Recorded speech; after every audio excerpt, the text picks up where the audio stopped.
Good evening, everybody. Welcome to the Fox Den again. We are still Mama D-less.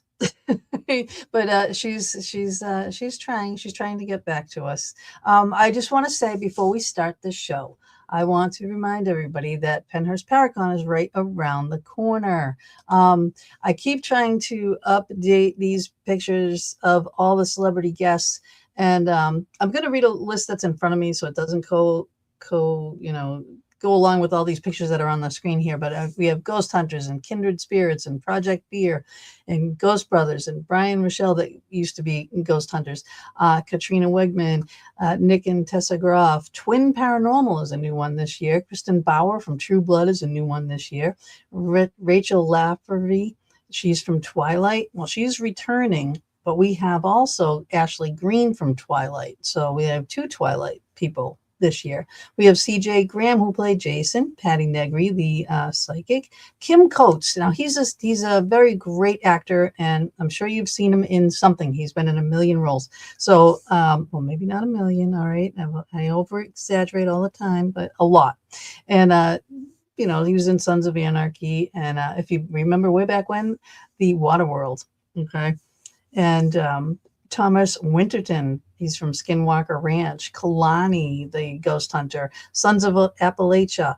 The Grim Life Collective. Kelsey Davis and Selena Boo from their streaming people. And then so many things to do, at the event. So these are our Twilights, okay? So Rachel and Ashley. Now, this year also, we're doing this, okay?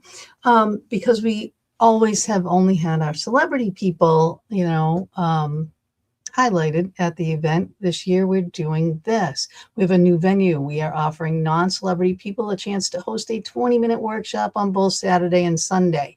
What you have to do is message me, Gina Bankston, or Bob Christopher. And what you're going to include is your headshot, a bio, what you do or sell pertaining to the paranormal or metaphysical fields. Why should we pick you, okay, to host a 20-minute workshop on Saturday and a 20-minute workshop on Sunday? To be clear, this is a non-paying segment. What you will get is your face on our page and the notoriety that's carried with the honor that goes with that, okay? We are choosing only 10 people, so please, presentation matters, right? And it really does. We've gotten some great people writing about this. So I know you guys are interested and you want to be featured at Penhurst Paracon 26. That's what you got to do. So tonight, and I can get rid of this and add this. Okay, tonight we have Tracy waiting for me patiently in the background. She's fabulous. So we are going to be talking about her book, Life Storms. So I'm going to read her bio and get her on here. And of course, I need my cheaters on. So we have Tracy Doyle. She is a nationally recognized entrepreneur, emotional wellness advocate, and the author of Life Storms, Finding Your Clear Sky. Her journey from childhood shaped by trauma and instability to becoming an award-winning business leader and resilience coach is a testament to the power of reinvention in healing. After building a multi-million-dollar medical communications company and earning regional accolades like Ernst and Young Entrepreneur of the Year Award, Tracy faced a breaking point, emotional burnout. Y'all know about that. Okay. The personal crisis became the catalyst for her transformation and the creation of the AURORA METHOD, a practical psychology-informed, mindfulness-based framework helping people or professional women professional women overcome burnout, reshape limiting beliefs, and reconnect with themselves and others. Tongue twister. Through her book, masterclasses, and 8-week course, Tracy empowers professional women to break free from the patterns keeping them stuck so they can lead their lives with calm, clarity, and confidence, reminding them that no matter how turbulent life feels, clear skies are always within reach. And you can learn more about her at www.tracydoyle.life. And of course, here, now, and in the Fox Den, and we're going to get her on here. Hi, Tracy. Welcome to the Fox Den. Hey, Gina. It's great to be here. Oh, my goodness. I got to say, guys, all right, let me get my comments up here, too, because, hi, you can't see my face.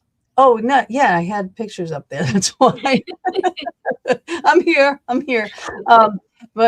Yeah, this book Tracy, okay. When I read that bio, when I first got this about you, okay, when I started reading the book, is not what I expected at the beginning of this book, not at all. And to say that you had a traumatic childhood and life and everything that's not even scratching the surface. I mean, it's like it's so much more than that.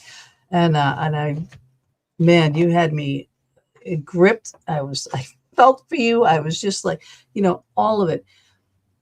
So that being said, people, just the beginning part of her book, that could be it. I mean, her life story could be a book. But what she did is she learned from these things.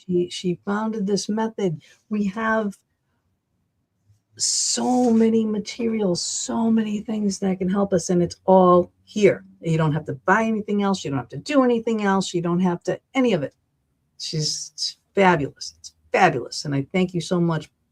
Profound.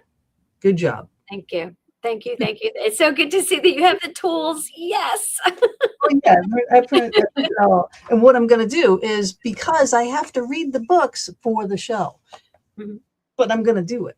You know what I mean? So I didn't have time to do it, but I'm definitely going to do it. And Awesome. and you reference in here because a lot of us, when we go through these emotional things, right? We're going to get more in depth, but when we go through these emotional things, I have referred to a lot the 12 steps of AA.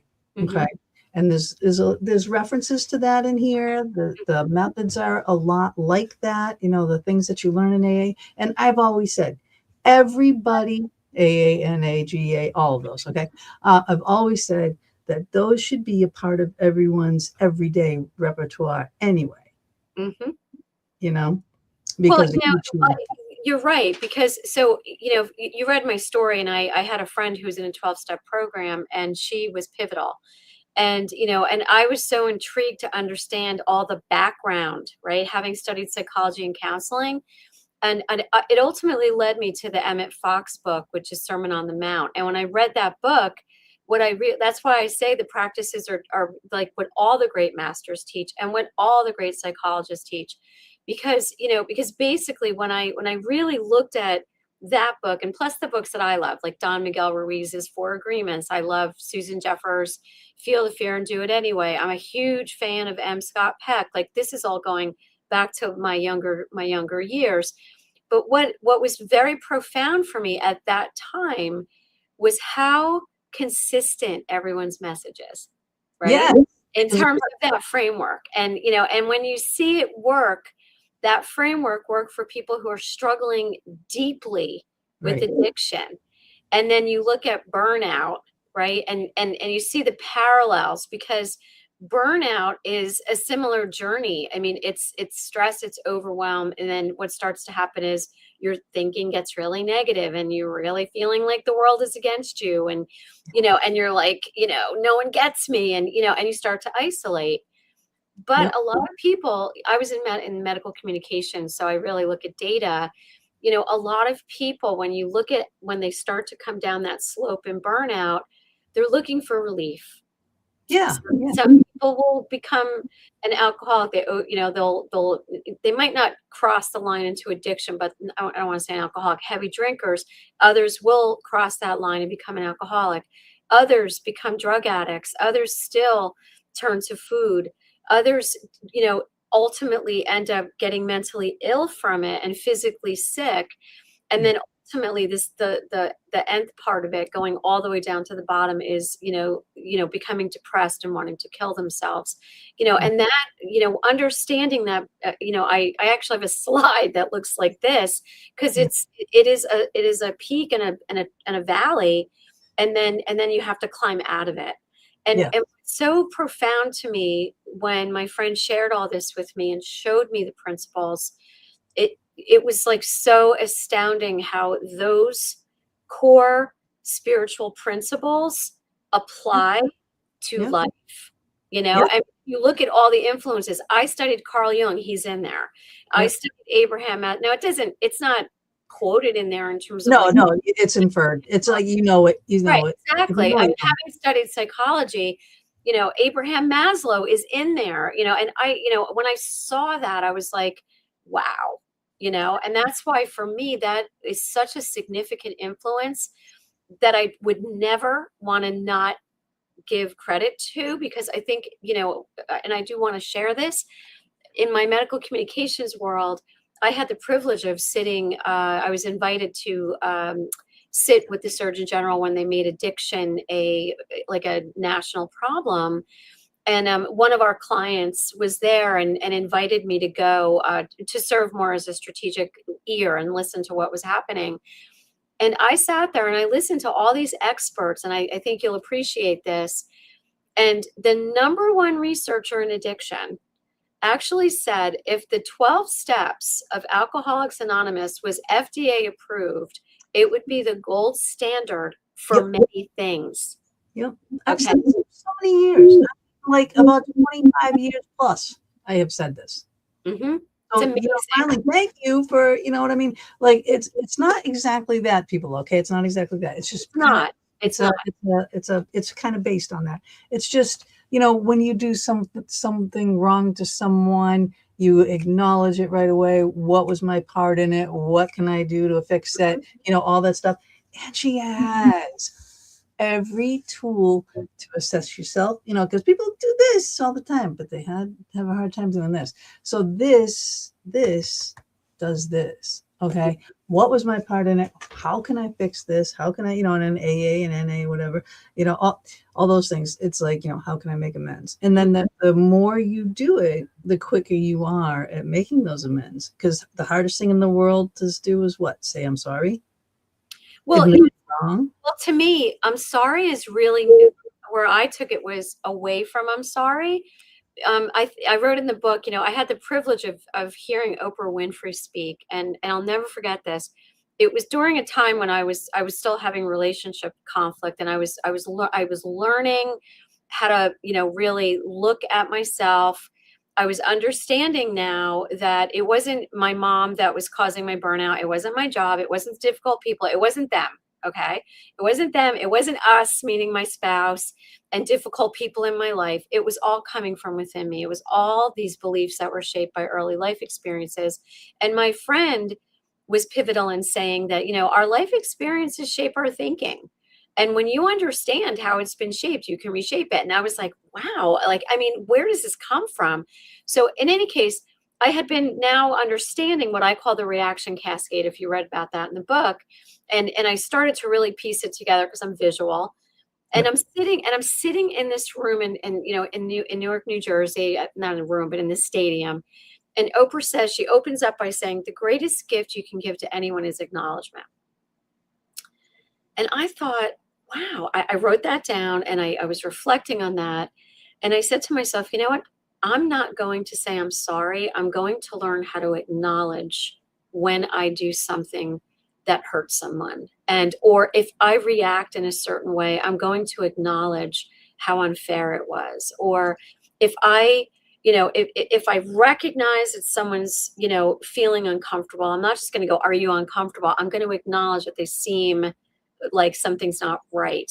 Yep. And that was the hugest shift in relationship dynamics that I ever experienced. And so that's why I created what I call the acknowledgement conversation. Yep. Because and there's so many ways to acknowledge. Yep. And when I started to really frame that, I was like, it does sound a lot like that, because my friend and I would talk all about the importance of taking emotional accountability for yourself. Yeah.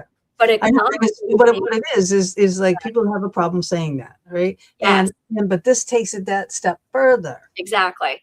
Yeah. Exactly. It does. It takes it right. It takes it right to when you acknowledge someone, like if you've reacted in a way, or you said something really crass, or you said something like snarky, and you take 5, 10, 7, 8 minutes, however long, to reset that in yourself, and you come back and go, you know what? I realized what I just said was so unfair. Yep. And so let's start over. When you look at your spouse, or you look at your family member, whomever you just said that to, all of a sudden they go, wow, you know that you were just a jerk. You know what I mean? But it melts And what once would be mental conflict or mental, I always call it quiet divorce, and you're just divorcing yourself from everybody and isolating, all of a sudden fosters connection again. And that, to me, like, that concept that I read about and my friend and I talked about was so big at the time. But as I learned this as a technique for me, as a communication strategy, if you will, Yeah. wow. And that's why I'm sharing it, because it brings people together Yeah. rather than staying stuck and living apart. Yeah. Game changer. Yeah, because that's the thing. It's like, when you have that feeling and you have that, aloneness, and that, oh, I'm the only one that's, experiencing this. I'm the only one that this would ever happen to. Why is it always me? All these things, they just compound and compound and compound, and they just keep you lower and lower and lower. And then you stop believing all these things, and it's lower and lower, and that's just not true. It's not true. You're never alone. There's always someone, you know, that can relate to you, and you have your aha moments when you're reading someone else's story and going, oh my God, that's like when you go into AA again. I'm going to keep doing this. Right. But like when you go to an AA meeting or something and you hear people sharing, and it's like, oh my God, that's my story, and it's like you read your story and it's like, yeah, there are parts of it, that are like similar to my story. And when you do it, you can't not. All right. Start thinking about your past and the things that happened to you and such, and it's You like, know, yeah, how did it shape you? What did it do? exactly. But the thing that I found, Gina, that, because like once I started, like, honestly managing my burnout and coming out of it, it was like a 10-year journey for me to really recover from burnout. I started mentoring other professional women because, people were noticing I was handling things different, especially in my CEO role. Because I mean, I was a wreck. I mean, I would just freak out, from the stress, and I didn't know how to handle it. Yeah. And people would be what are you doing? Right. So, I shared. At the time, I wasn't calling it the AURORA method. It was just, I pieced together a framework of how to change because I was really struggling for so many years. I'd been to therapy. I had executive coaches. I read self-help books. I mean, I was vulnerable with a friend. She actually showed me, how to apply certain pieces of the steps. I mean, it was just like so much, right? And so I said, look, I didn't know how to change either, and this is what I've done. I started helping people, and this was just mentoring, right? Yeah. What I'm astounded by, and I call this the universal truth, is, and you read my story and you saw how crazy, and not crazy is not the right word, how traumatic it was, and how some of these And experiences. it's like trauma on steroids. Yes. It's traumatic.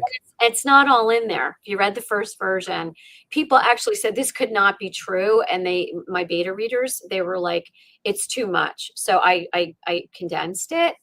But Wow. so I gave all the highlights. Wow. But anyway, but no, but what I found as you start to overcome burnout is you want to start to, like, compare, right? Trauma compare, like, oh, my life wasn't as bad as yours, so I'm not as bad as you. But here's what I found. I mentored women, like, we're talking high level execs in the pharmaceutical industry, doctors, healthcare executives, healthcare managers and leaders. And inevitably, although they didn't have my life, right? Like, not even a fraction, it would be things like a critical parent. It would be being bullied at school. One woman was made fun of because she had a beautiful smile, but her teeth were a little bit bigger than her face, right? At the time as a child. And what they carried was the same two foundational limiting beliefs, which is, I'm not good enough. I always go right here to the third eye. I'm not good enough, and I'm not worthy. And it Yeah. just sits in the center of our mind. But what I found astounding is that if we're all wounded, right? And we often have this tendency to think, and I know I did, I thought, like, my burnout or my reactions or my frustrations, as we said before, was them or us, right? Then I started to see, wait, no, like, we each have our own trigger, right? And so my friends used to talk to me about the concept of resentment. And she said, resentment comes from the French word ressentir, which means to re-feel deeply. So what are you refeeling? I mean, it was like therapy. And I'm like, what am I refeeling? Like, I have no idea what I'm refeeling, right? But then as I started to look at the tool, I started to see patterns with my answers. And then I realized that, and I always put it out here, that anytime I refeel it, so, someone says something, someone looks at me the wrong way, I feel like I'm being judged, whatever, that one, if it came from a wound, and I had many, and my spidey senses went up, what I realized was there was an initial belief that was created from that wound. So, for example, my favorite story is the nanny story, where she called me a bastard. She made me sit on the floor, Yep. and I couldn't understand why I didn't belong. I was like, I thought I belonged, and then all of a sudden I didn't belong, because I was, obviously my mom had me as a teenager, and she wasn't married, and but that belief of any time I felt like I was being rejected would trigger, oh no, I don't belong, right? And then I'm not good enough. And then where does it go next? And this is the thing I learned. I love Tony Robbins' work about fear. So I go to my feet, lost, less, or never. So I'm afraid of losing what I have, never getting what I want, or feeling less than, or getting less than. When I could see how that fear now brings me up, I call this the city of limitation, starts the storm inside my mind, right? Yep. I take it to two places. If you look at the work in the 12 steps, it says, where were you selfish, right? Yep. Okay. I don't know a single person, especially a burned out person, who's going to sit there and say, how dare you call me selfish? I do everything for everyone. Are you kidding me? Right. But with my psych background, selfishness means nothing more than being absorbed, right, inside. But when you name the ish, right, the thing that you're absorbed by, pity. Some people are consumed with being right all the time. Others like me, I had, I was sexually abused on top of all these things. Yeah. And the self-centered trait is self-effacing and self-avoidance. I would hide. So when the pressure got up, I just left. I would leave and not talk to you for months, years, right? Self-effacing is I lost my voice. I wanted to be invisible. I didn't want anyone to see me. So I had a really hard time, like accepting even recognition, like in my earlier life. I couldn't deal with it, but it ultimately affected me later. But then the survival skills, like self-reliance that I developed, again, I was absorbed with, I have to do everything myself, because I did as a child. It worked for me to get out of my poverty. But now as a CEO, it didn't work, because, here I am, like chief cook and bottle washer, and I have a whole team. But what message was I sending? Looking at you for all the answers, and you're like, what message was I sending? I'm sending, I don't need you.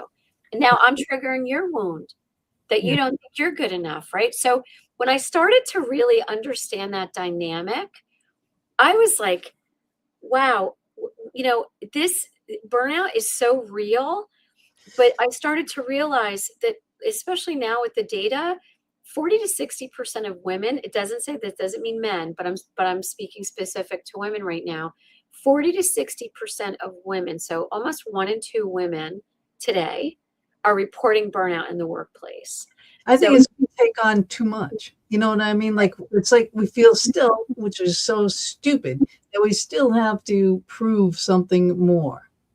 Well, it's almost like invisible labor, right? Like we come into it thinking, we got to take care of the house, we got to take care of the kids, we got to take care of our spouse, we got, so I was that same woman who managed it all. We got to do this, we got to do that. But then on top of it, when we have those beliefs of, if I don't perform, or if I'm not perfect, I'm not good enough, or I'm not worthy, we're driven. And for me, my belief was, if I achieve and I do well in school, I'll get out. Right. So that belief drove me to my near death. That's how I look at that, because it was go, do. And it was so intense that I didn't even like I lost myself and I lost connection with myself. And I didn't even recognize that I was losing all of that. Yeah. I've been there, done, because, I'm married a couple times. We get married again, right? But my husband that passed, we had businesses together. I've always been my own boss. I've always had my own business since I was a teenager, but that stress, like I had two businesses, and my late husband, he had one, and I'm running like a chicken all the time, and I'm doing the book work for everything. And I'm going out, because I had a cleaning business. I had an interior design decorating business. Wow. And then he had a construction company, and I did construction. You know what I mean? Wow. So like, I'm doing all these things. Like I would I would design your kitchen, pick everything out, on the nice clothes, go in there, do the designer thing. But then I'm coming back with my bandana on and my toolbox, and I'm ripping out your cabinets, and I'm ripping up your floors, and then I'm putting them in, So it's like, I'm not only just designing, I'm doing, and then I'm doing all the book work and still taking care of the house and this and that. And then he passed away, and it was like, oof. So, like I would design, he would rough build, I would go in and finish it, and then the cleaning company would come in and clean it up. It was all poof, done. Wow. Wow. It was a lot. And yeah, talk about burnout. I would just get like a tax time now. And I thought I was done with it. I retired. I'm done with it. Now I'm getting married, and now I'm in it again. I'm just like, oof. Well, you're speaking to the fear of, like, for me in business, I didn't realize it, but I was driven by loss, fear of losing my mind, like fear of losing the business, fear of losing the money or the earnings that we were making. And, and because I felt this incredible sense of responsibility, for the team, but then unpack that. I grew up believing that I had to sacrifice myself for everybody, right? For my family, for my job, for my relationship, right?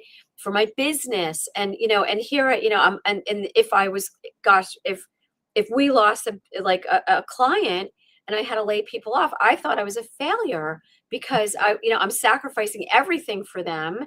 And, and so basically that to me, that specific fear, because I grew up in scarcity, it was like a driver. I mean, and that one still affects me, to your point. I mean, like I was just looking at taxes the other day, and I was like, oh, I know, I hate it. I get so I have paper. My throat closes. I'm like, oh my God.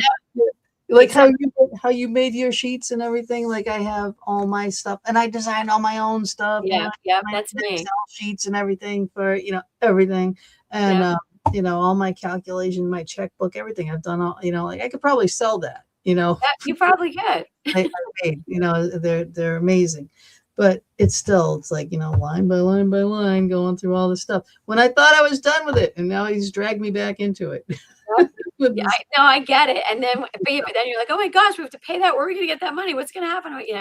And that whole cascade, I call it the reaction cascade. That whole, city of limitations starts to, and what I mean by that is you're stuck in your head and you're stuck in those negative thoughts. And, and I was just hearing a statistic, like the average person has thousands and thousands of thoughts, right? Yep. And I think 80% of them are negative. So. Yep. It's so true. And women more so. I really, really, I feel like men just don't care. They're either going to, it's like whatever, something falls and it's like, okay, and they walk away, they won't go and pick it up, or they see it on the floor for 20 days or so, like you leave it there, like, am I going to pick that up? No. Would it drive me crazy? Yes. And why is that? I don't know. Mom brain, woman thing, because we use both sides of our brain. I don't know what it is, but it's like the responsibility of like the whole entire world comes onto our shoulders. Mm-hmm. It's the invisible labor. So I call it, But I do love how you do, like, so you go right from one, from your story to, the solutions. I love it. It's just like a perfect break in the book to where everything comes to play. But I did want to pull out one thing too, when, and I'm reading all this stuff and I can't wait to do it, but I'm reading all this stuff and then we get to jade. Mm-hmm. Jade. I even wear a jade bracelet. Do you? Because jade is like I have a nice little pendulum. That's jade. That's my favorite. I love jade. But jading here means something completely different. Mm-hmm. And jade would stand for justify, argue, defend, and explain. And can you just explain that a little bit too? Because I think this is so important. I mean, it's like just such a pivotal point. It was like right at the time that it should be as you're reading the book, as you're going through this stuff, because I'm picturing myself, writing these things out. I'm already calculating in my mind because, like, my mind, I always say, is a filing cabinet. Yeah. The drawers are always open, so I'm already doing these sheets, but yet I have to prepare for a show to be with you. Mm-hmm. Yeah. So jade is a concept about communication, right? But for the audience, I just want to back up a little. So the Aurora method is just really all about, it's 8 practices, and what it's about is it's the fundamental idea that our life experiences shape our thinking. And if we agree that we're all wounded, and whenever we re-feel a wound and it triggers an old belief that you had, now mind you, it is in your unconscious mind, you're not aware of it. You then go into what I call the city of limitation, which is the reaction cascade. And all the city of limitation means is, think about a city of limitation. You can't see out because you can't get out. You often feel stuck. And then people can't get in. And so what happens is think about how you feel in relationships. You feel distant. You feel like you're not connected. You feel, some people want to mentally divorce, like I said, their spouse, or or they just want to walk away from family, So what starts to happen there is that the Aurora method is the first practice in it is all about self-assessment. So when you're looking back, all you're doing is looking at what's bubbling up quickly. And when you look at what's bubbling up quickly, those are the old unconscious wounds, right? So it's not like I've had some people read the book, Gina, and they're like, oh my God, like, you want me to go back in my life and ask that question? And, I'm not spending hours doing it. It's like, no, I did it. I do Aurora Method Academy and I teach people. People went through the first 3 columns last night in 30 minutes. That's how quick it is, right? But people make this big thing out of it.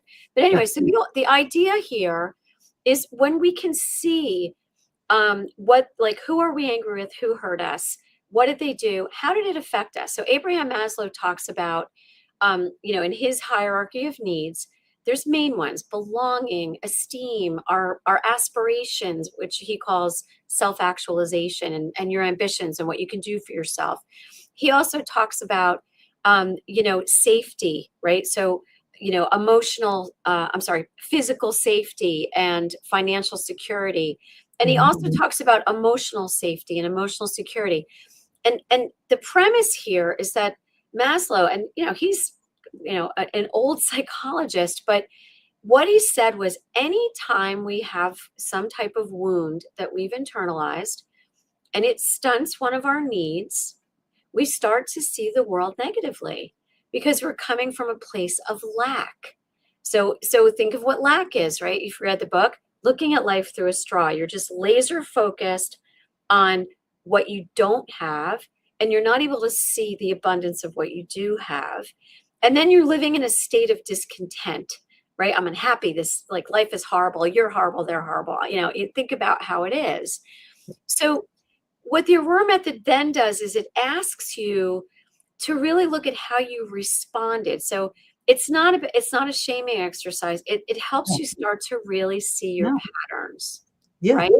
So once you see your patterns, you then name your traits.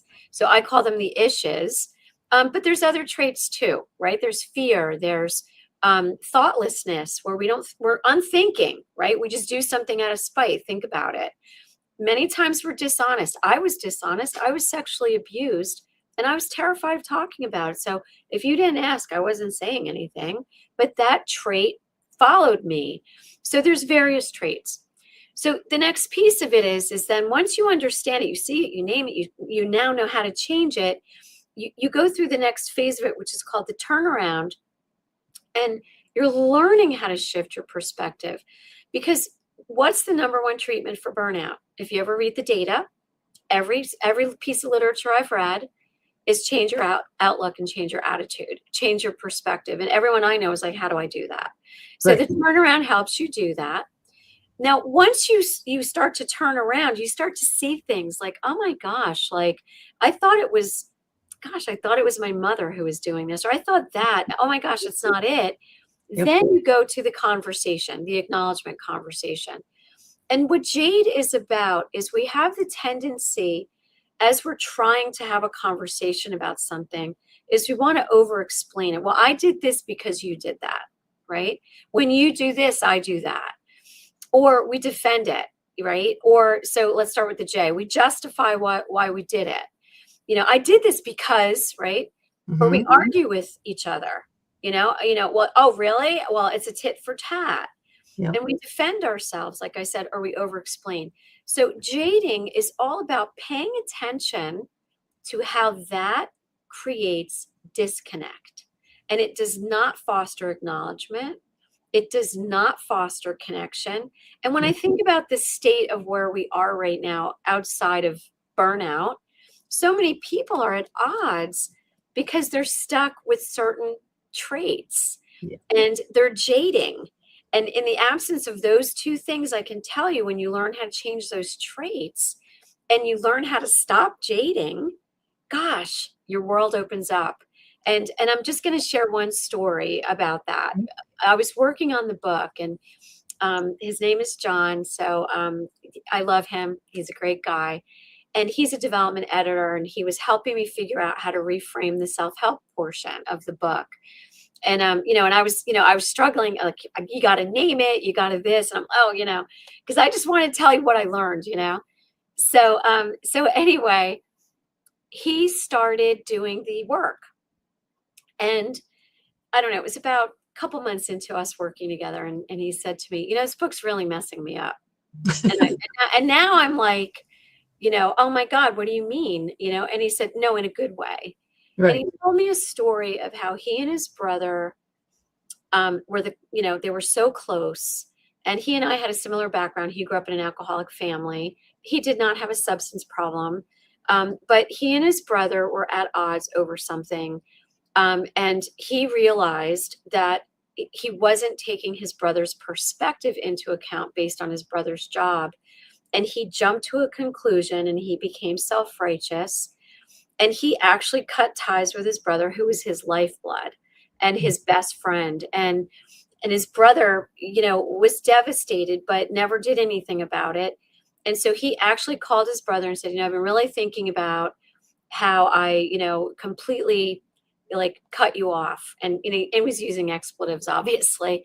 And he said, and I've been really thinking about our relationship, and I realized I didn't respect this, this, and this.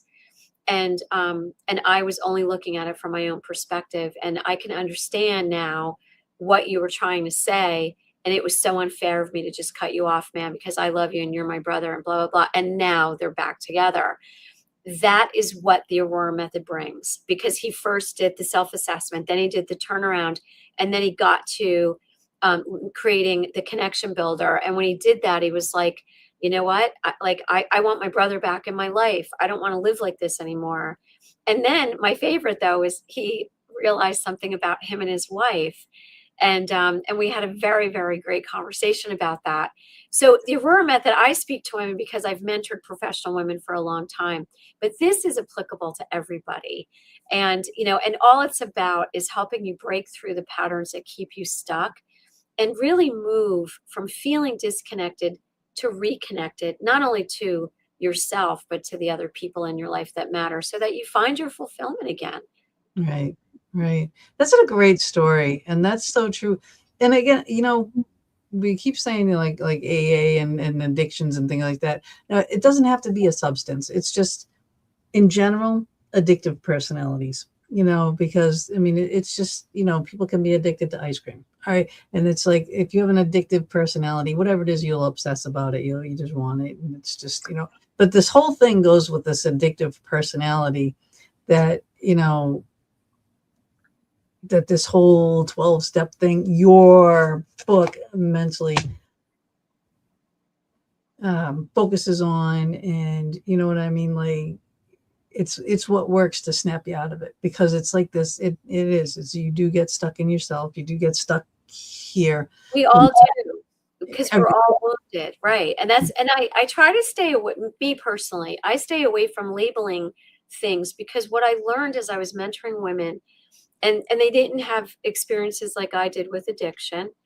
They grew up in, like, I remember the one gal, the one who, had a beautiful smile. She grew up in a super successful family, and, but yet she felt so, she was taunted so much at school that she just went inward, and, and just carried this with her. And it really was a detriment to her at work. And then she ultimately started to pull away from her family because she didn't feel supported, but they didn't know how to support her because she wasn't telling them, right? So, so what happened was it brought her into that's why I call it the city of limitation. Self-centered fear and self-centered thinking, in my experience, having done this, is what really fuels us and drives us. And then I think about all the other books I read, and that's why I take it always back to Emmett Fox and then my favorite authors, they're all saying the same thing, right? In different ways. They're all telling us the same message, that we're stuck, right? And so find what's keeping you stuck, learn how to shift it. And when you shift it and release it, man, life opens up. Yeah. I've got a bunch of books over here on various subjects along the same thing. But I have got to say, they'll be like, you have to buy this, or you have to take that course, or you have to do this. Now, you do offer courses and you do have these things, but you have a free webinar that you give people. You have all these papers. And there's a lot of them, people. There's a lot of them. All right. This is your self-assessment sheets. And, it just goes on and on and on and on and on and on and on and on. You have everything. It's all free. Right? It is. It's all here. Everything you need. Everything you need. And it's free because I wanted to create a do-it-yourself approach for people. It's actually do it yourself, because I didn't know how to do it. And so once I learned how to do it, I wanted to be a guide for people, because my burnout took me to wanting to die. And I want to prevent people from feeling so isolated and alone and stuck in struggle, especially if they're struggling in relationship conflict, because that's a signal for burnout, for emotional burnout. But the reason I'm offering the free webinar is to help people understand that city of limitation and how it keeps you stuck. And then the Aurora Method Academy is nothing more than, if you feel like you can't do it alone and you need accountability. So, and by the way, I've extended it from 8 to 12, because what I found was, as we were doing it, people did not want homework because they were overwhelmed. So now I've made it a 12-week course, and it's 90 minutes. That's your container. You give yourself permission for those 90 minutes. And then basically what we do is we do the exercises together, so you can get it done and you can get your insights and you know how to go forward. And the book continues to support you, right? Keep doing it and keep doing it and keep doing it, like forever. Because that's the thing too with the steps. It's like you just recognize things a lot sooner. You notice yourself going into those same old patterns, the same old rabbit hole, and you will be able to stop. Wait a minute, I gotta do exactly. And and that's the thing I forgot to mention was, after I talked about the turnaround, you build your own life storm navigator. And what does that mean? When you look at, again, the data on burnout says change your perspective. Everyone says how, right? Like I said, and what they talk about is mindset shifts, and how do you shift your mindset? So for me personally, I read so many books and I had so many different affirmations and so many different things. And I found I would put them up on my computer, on my mirror, on my cork board, wherever I was, but I didn't use them. And what I found was, when I could name the traits that were keeping me stuck, I could release those traits, which for me, self-reliance was a big one, right? I wouldn't let it, I believed no one should help me because I grew up having to survive, right? So I had to say, I'm releasing self-reliance, and I'm open and receptive to asking for and receiving help. And then I affirm I am receiving help, right? And that's how change started, right? And so everyone has their own traits. So this is a personalized mindfulness program. and it's designed to help you build your own personalized mindfulness program so that when you're in the midst of and what a life storm is it's that churn when you're edgy and you're frustrated and you're irritated. When you're in the middle of the churn, you know what to do. And if by chance you happen to, some people with burnout are exploders. I'm an exploder. Others are imploders. They go in and they swallow it and get all mad and, affects their health. Either way, you can reset yourself and get yourself back to centeredness and calmness. And that's what it's about. Yeah. And I'm telling you, it came in my life at a very perfect time, because this is like the busiest year I've had in forever. And, I'm like managing all these things, that big event's coming up. I'm getting married this year, and we're getting married there, at Penhurst this year. I have 2 other events going on this year as well. Plus, the honeymoon that goes right from the event. And going anywhere fun? Just to the Outer Banks. And, yeah, it's fun. It's fun. He wants to fish, and, my girlfriend's coming too. So we have spend time together too, So it's going to be great. But it's so much planning and so much stuff. And I'm doing all the things, it's like I made all my invitations. Quick story, totally off the beaten path here, but I have 100 invitations I'm going to send out, right? They're all pretty. Right? I'm a designer. I'm a decorator. I'm an artist. I'm like, I painted screens like those behind you for a client at one time. So I keep looking at that going, that I totally forgot about it until I saw those, I'm like, oh my God, I remember doing that now. But I'm in the post office. I'm going to mail these things out. First of all, I went on the day that President's Day is closed, and I got to lug everything back home again, so then I'm going back out. But I designed the invitations. I printed the invitations. I put the vellum. I put ribbons, and I put wax stamps, and you have the things, and I'm making it all pretty, and the pretty stamps and everything. I get in there and goes, you need 20 cents more because of the stupid rubber thing that I put into the wax. You're kidding me, right? No. So there's no 20-cent stamp. I have to buy a 29-cent stamp, right? And it's an ugly yellow bus. So it's either that or buy another pretty flower stamp at full price. And I'm like, for 100, I'm like, nah, I'm going to put the yellow bus on. I'm going to tell everybody what happened. So now, here I am putting 100 stamps on, people are behind me. I'm like, just go. I'm going to be over here putting stamps on. And then he's like, well, I don't want to put it through the machine. I don't want to wreck it. He goes, maybe I'll just self-cancel all the things with the stamp. And I said, well, do you want me to help you? Because this is me. You know what I mean? Here we go. And I think you're just like me. What, do you want me to help you do that? Because, so now here I am, I'm stamping. On top of that, I'm sweating. Now I had the coat on. I had to take the coat off, tie it around my waist. I'm like stamping all the things now to put them over the ugly ass little bus on the thing. Right now. I'm just like, all right. And then an old man comes over. He's going to help me. He's like, oh, what are these for? I'm like, this is for my wedding. And he's like, oh, I've been married for 67 years. And this whole conversation starts. And now everybody in the place is laughing, and we're, and I'm stamping, and he's stamping away. And we finally get it done. I'm just like, God, could just the one thing is so, involving and taxing, and I'm doing all the decorations because, that's my line of work anyway. And my daughter is just as good as, if not better than I am now. She's taking the reins and running. So she's going to be coming down and helping, doing all the stuff. But my dining room, huge dining room, is nothing but flowers, wedding decorations, this, that, and the other thing. This wedding is not until September, and I've already got my arches up and the macrame and the this and the, it's all pretty, it's all very pretty. Yeah, that sounds beautiful. So yeah, I'm like, all right, I got to do it. Actually, you know what? I even have a picture on here. I put a picture on here. So like, yeah. Oh, so wow, that looks great. So this is, and it's got better since then, you know what I mean? So it's like, yeah, but I just keep doing these things. So, but now after I got it done on that side of the dining room, I wanted to move it to the other side of the dining room. And of course, I'm not tall enough to carry it from the center. So I'm like, inch, all the way back, 26 feet to the other end of the freaking room, around the table and the chairs. Like, oh God. I'm the only one that can do this, right? Mm-hmm. Well, that's the belief, right? Yeah. Only I can do it, and it's got to be perfect. Yeah.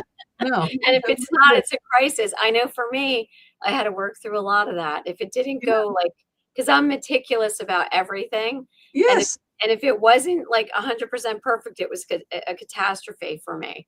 I know.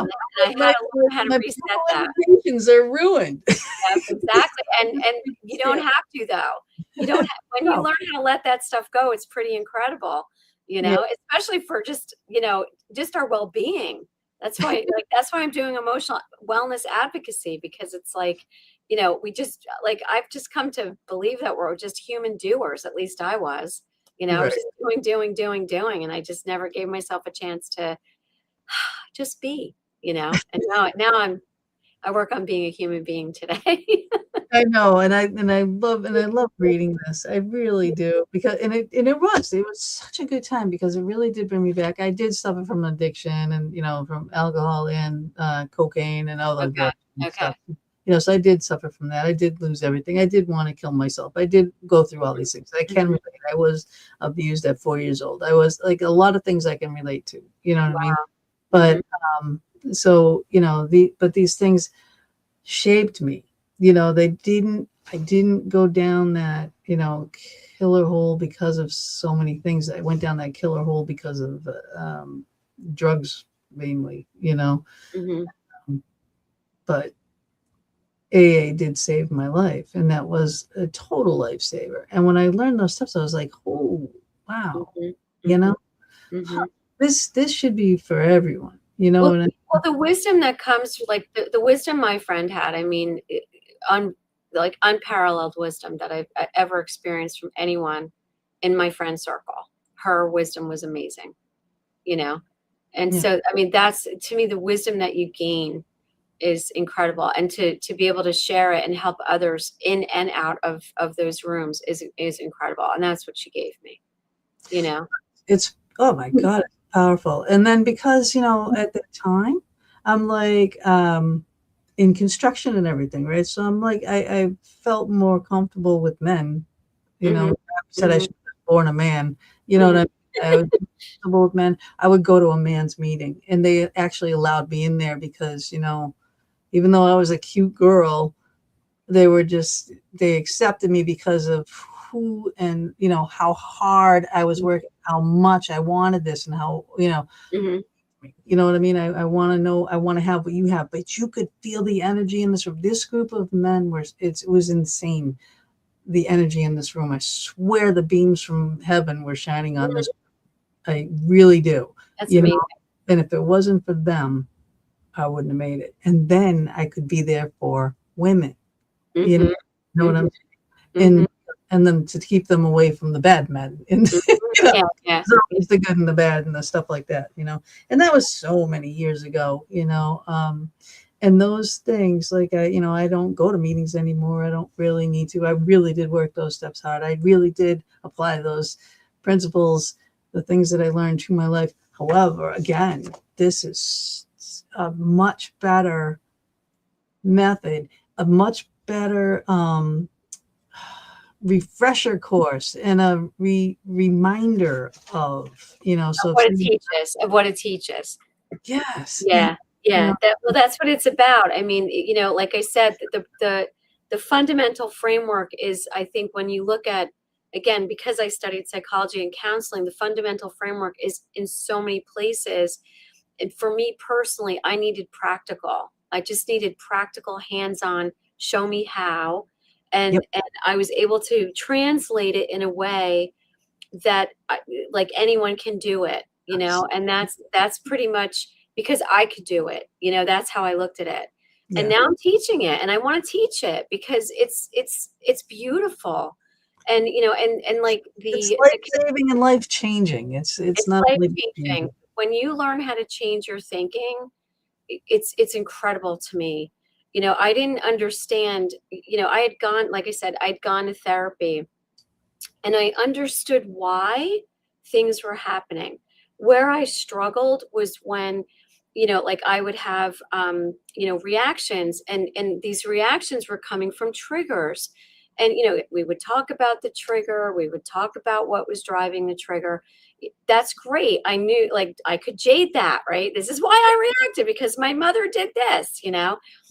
But that didn't foster connection. Mm. And so then, to me, it's like when you finally recognize that, and I call it the city of limitation. But when you finally recognize how your life experiences shaped you, and you can empower yourself to reshape that, just by taking the time to understand it. It's not about just jading it and explaining it and justifying and arguing and defending it. It's about going, wow, I need to be accountable to me. And if I'm accountable to me, I can change the dynamic of every relationship that I touch. And that's been my experience. And that's why I wanted to bring this out to the world, because so many people are struggling. And I was fortunate and blessed to be shown this, right? And it like just really, really, in my mind, it saved my life, because I would have kept feeling alone and isolated, and like I had to have the weight of the world on my shoulders, and I had to do everything, because I was, and I still am, the perpetual caretaker, because I have a family who has mental illness. Mm-hmm. And I was blessed. I don't have that. And I don't take meds. Yes, I had to be treated at that time for depression. I was treated for my trauma, that I endured from those experiences. But without me, my mentally ill relatives, like, they would be homeless. So I Yep. have to manage money, and I have to, and I have to manage things. Yep. But I felt so alone in that. And I realized, when I put the straw down, I realized, no, like I had so many amazing friends. I had so many amazing people in my life, my partner, I mean, everybody. And I wouldn't let them in, because I Right. didn't want to burden anyone. Right. And that's an old belief, Yep. and it was like, oh my gosh, like, look what this did. It kept me so apart. And so when my one friend, when I finally, I had to first come to terms with vulnerability is not weakness.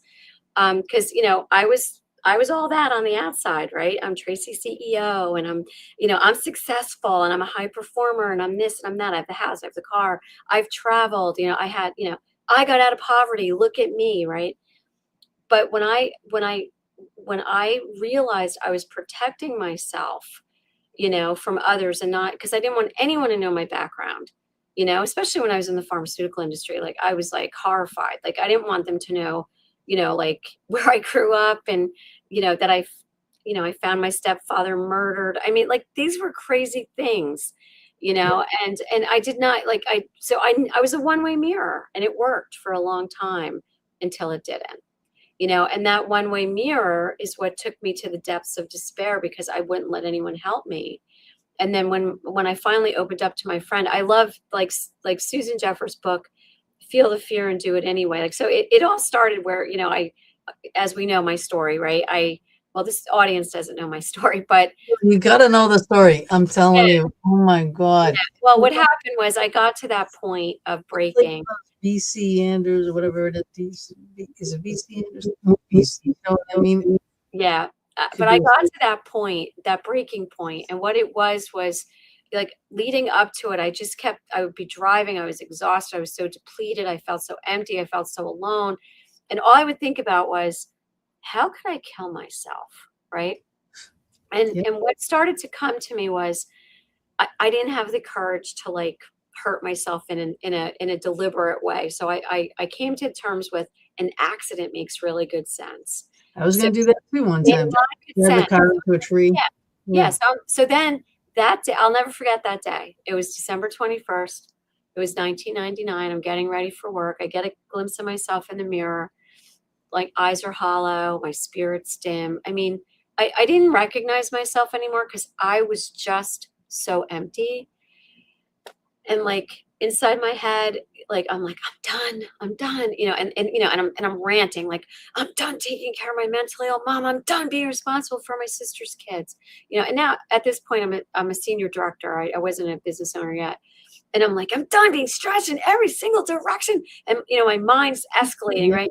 I'm done being the fixer for everybody, and, then I get to, like, I'm done fighting with everyone, because I felt like no one understood me.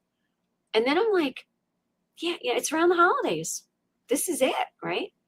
And so I was like, yeah, if I got good and drunk, maybe I would crash the car. And if I crashed the car, no one would know. And so that's how it started. And I woke up that night to someone knocking on my car window because I went through with it.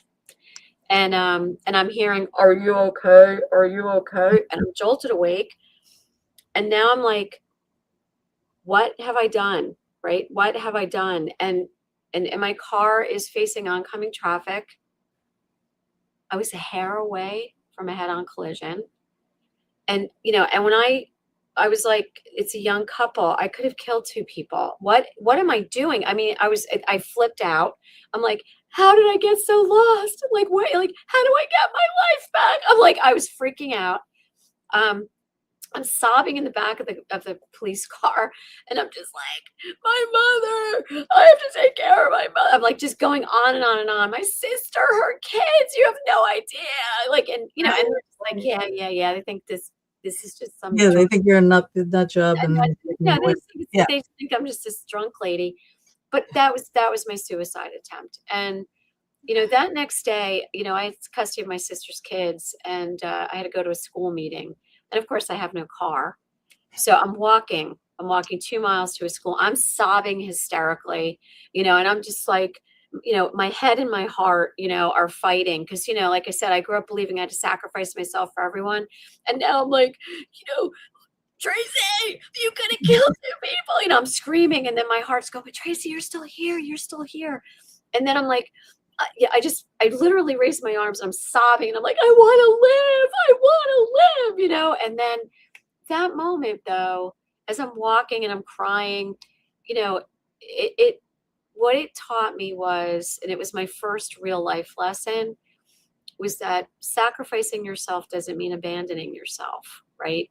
So for people with burnout, that's what we do. We sacrifice ourselves. It's about putting ourselves first while we're managing it all. And for me at that time, I needed help. I had to go and deal with my trauma. Like I had so much I had to do. I dealt with stuff. I dealt with my sexual abuse as a child, as a teen. I never dealt with my stepfather's death. I never talked about it. And and I never talked about the pressures of managing my mom and what that meant. Like I just internalized all of it. And so, and of course, because I was suicidal, they put me on antidepressants because I was depressed. and then But, times. right. But I didn't stay on it. I was on it. And, but basically, then I'm reading all these self-help books, and, what ultimately happens is like over a course of, I mean, it felt like 10 years is when I realized, it wasn't anyone breaking me. It was me breaking me. But I was reading Don Miguel Ruiz again, and I was reading Susan Jeffers again. And Don Miguel Ruiz says, it's fear that drives negative behavior. So I'm like, that's it. Like it's fear that's doing this to me. But then I'm like, I need tools for fear. What does that look like? Right. And that's, then I read Jeffers again, right? I had read her book. I pick it back up again. And she's like, you have to be vulnerable. You have to talk to people about what you're going through. You feel your fear and do it anyway, So that's when I talked to my friend. And I had no idea. I had no idea what she was doing. And, she was in the industry, and I trusted her, and she just showed me the way, right? She just showed me how, because I was like in the process of, like, Don Miguel Ruiz talks about mitote, which is like you have a fog and you're shrouded and you can't see out. And, so I'm telling her all these things. She's like, yeah, the problem is you're self-centered. And I'm like, what? Like, I'm like, how dare you? But then she showed me the self-assessment. Yep. And that's when my mind blew apart. And I realized, everything that I had read was really guiding me. I just couldn't see it until she showed me. So it was amazing. Yeah. Right. And oh my God, it is. It's so. I'm listening to you and all these racing moments, and I just keep going back in time and back in time, back in time, and I still will do it. All these me. I have to do, and Yeah, well, when we recognize how our wounds, trigger us, because I won't ever forget this conversation. My friend and I, we'd have these really deep, like very philosophical conversations. She was very well read. She read so many different things, and she would say, like, is it possible? is it possible that it's not them? And I'm like, what? Like, it's all that, right? No, could it be you? And I'm like, no, you know? Yeah, I And know. then, You're not the one that did this to you, and I did, I no, didn't do and then anything to she deserve showed that. me how And right. then she showed me how to recognize my thinking patterns. And, and it was more, I wouldn't say as refined as I have, uh, over the years, I have really refined what this is. It was very, if you will, like, it was rough, like understanding it. But I studied it and I studied it and I studied it and I wanted to understand it more, and I wanted to change, and I wanted to keep what I had in terms of that change. You know what I mean? And I don't want that thinking to ever drive people away from me again. And so that's why it's so important. And I think for people struggling with burnout who feel so alone and so isolated, once you find your way back to yourself and to other people, you don't ever want to lose that. And that's why it's a daily practice. So, Yeah, we can continue. And everyone stops. I mean, come on, weight loss programs, whatever, smoking cessation program, everyone stops it, yeah, right? yeah. In the book, I call it deceptive complacency. We convince ourselves, I don't Oh, need this no matter anymore, what. Yeah, I right? did I'm it good. once. I'm done. And I do it all the time. And but once we realize we're back to feeling isolated, or reacting or imploding, the beauty of life storms finding your clear sky and the Aurora method is you have something to go back to. And it's there to guide you for your life. And that's what I wanted to leave as my legacy. Oh, what a beautiful legacy, honestly. Beautiful legacy. And what they do too, and again, the reference for AA, the 12 step, the 12th one, it's like you keep it by giving it away, and that's, and it keeps it fresh, and it keeps it, active in your mind. So if you're teaching it to someone else, it's you're Mm-hmm. actively aware, and, in your own program, in your own, sheets. Yeah. Yeah. I mean, the thing I try and get people to recognize, at least for me personally, is accountability is so important. Even with I do little apps for things I'm working on. Like if I'm working on weight loss, I use apps to keep me accountable. And, so part of the Aurora Method Academy, for example, is for people to come in and meet and start to go through, when they go through the process together, they feel like they know each other, Yeah, and they can then be accountability buddies. right. Yay. Yeah. Right. And they can keep it going for themselves. And if they have the inclination to help others, I would love that. I mean, I don't know where this is going to go, but if this, Well, if I hope people, it takes right off. I hope this is a global, and this couldn't come at a better time too, like for the world, because seriously, we need to send this to the White House. Right? I'm going to refrain.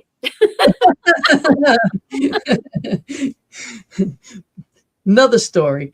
Yeah. Another, but seriously, it should be a global thing. It should be in the schools. It should be, the method. Maybe not all the story for some of the younger Oh, kids, no, they can't handle the stories, but the method is but the important. method is amazing.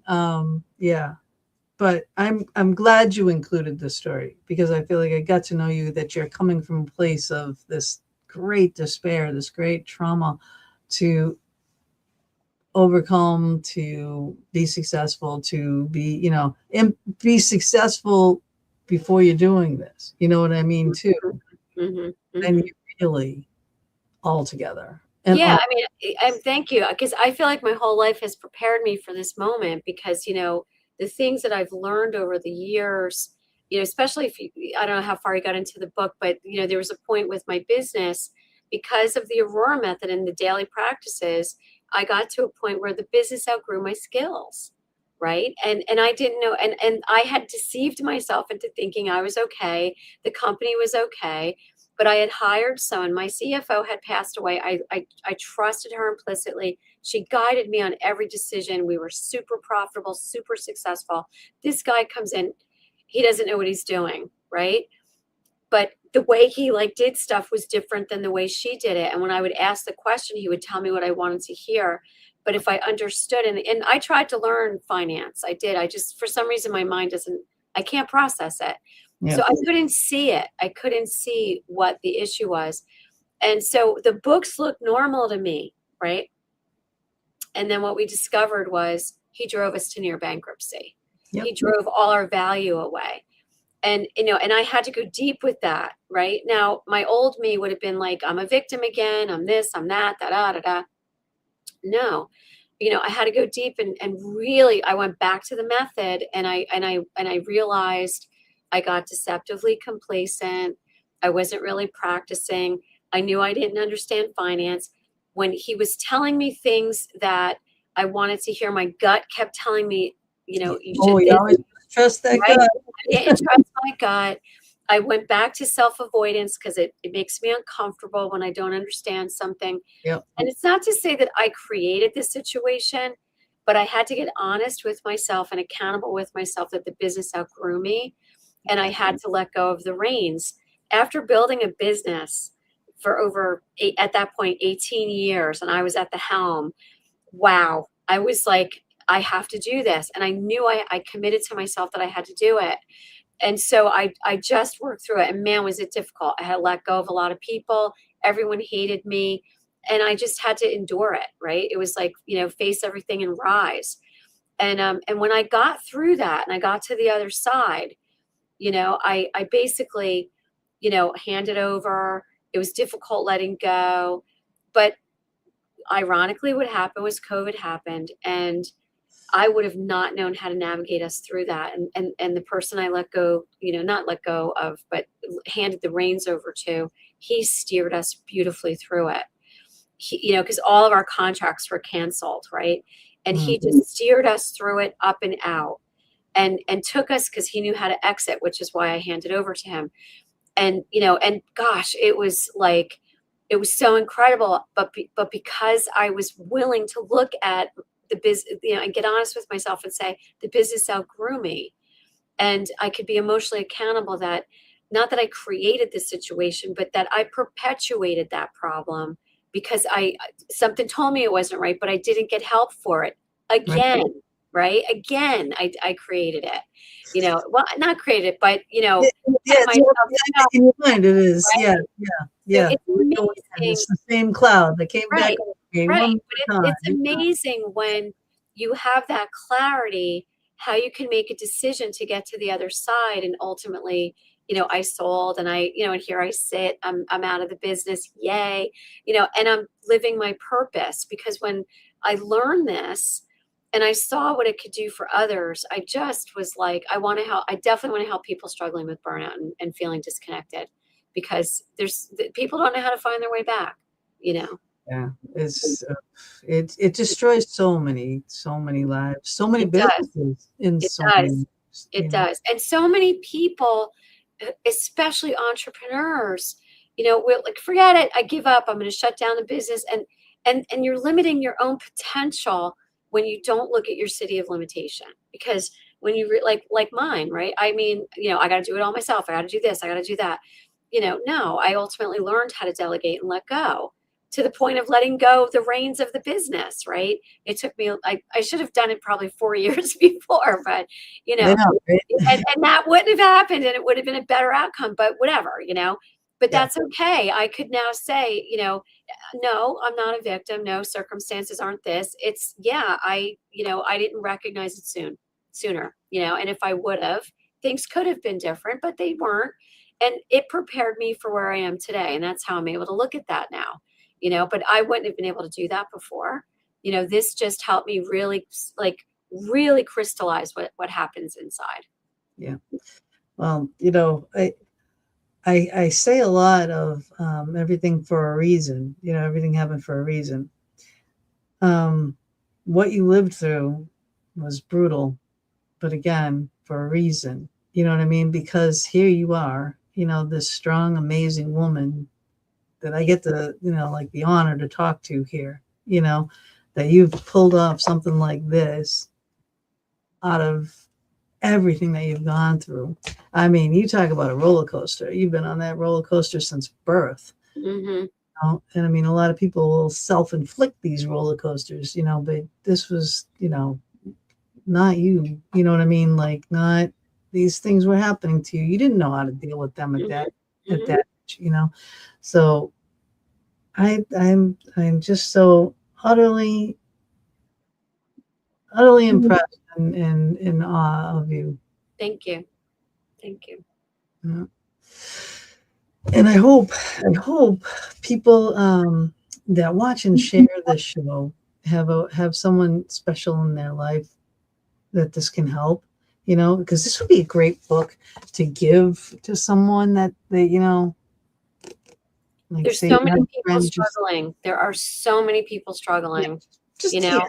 just read this. I think, this might be good for you without, getting the arguments coming your way, or what do you mean? Why am I doing something wrong? I have to do that, oh, just read this. Well, I because I've mentored women, oftentimes this work will supplement their work in therapy, because it helps them have some clarity on certain things because it brings some stuff up. For others who have been through therapy, they just gain greater clarity of what they learned, and then they apply it different because they have different insight. And that's what's so wonderful about the Aurora method. It's just designed to be a practical guide to, so it is psychology informed because the work is really about recognizing where you're stunted, again, Maslow, but recognizing what that initial belief is that's been sitting in your unconscious mind driving you when you understand what you're refeeling. You know what I mean? So when I mentor and now I'm teaching, I say to them, oh, so what's the refeel? That's the first question. What's the refeel as a coach? And, and they're like, I don't know what I'm refeeling. Okay, well, I want you to reflect on that. What's the refeel? And right when they go to what the refeel is, it's like, oh my gosh, da da da da. They go through their reaction cascade and they see, I shouldn't have said that to my husband. You know what I mean? Like I didn't mean that, or whatever it is. So it's just amazing. That's all. Go off of this rage, this, something that you fall back on. It's like it's protecting, like screaming to, like, you can't get me because I'm going to argue back at you. You know what I mean? Yeah, exactly. And it's like, no, you cannot. Yeah, but I encourage anyone, if they read the book or if they want to learn more, you can even schedule a free consult with me. I'm trying to just meet people to help them understand if this is right for them. There's some people it's not right for, Well, no, it's true. I've met some people that they, there's been people that I've met where they're struggling with family, but they're not burned out. It's circumstances that are their families that really aren't theirs. So that's an example of like a Mel Robbins let them, right? And it's just really working through that. Other people have had some significant experiences, and I'm not a therapist. So, it means going to get the right appropriate professional help first, and then, hey, check this out later because it might give you some insight, but you got to be ready for it. You know what I mean? You have to be ready. So I like to say that it's so important that if you're not ready, it's okay, but if you're ready because you feel stuck because you've tried so many different things and you're like, when is this going to stop? When is this going to change? Then set up a meeting with me, because this is right for you. And, and if you want to talk through if it's right, then I'm here. And as I said, the course is for people who when they start reading what the work is, they want to get through it fast, but they keep putting all this burden, thinking it's bigger than what it is. And that's, we all do that. So that's why I wasn't really planning on offering the course. I was encouraged to do it, because the person who helped me with the book said, people are going to want to learn from you. And I'm like, aren't I teaching them in the book?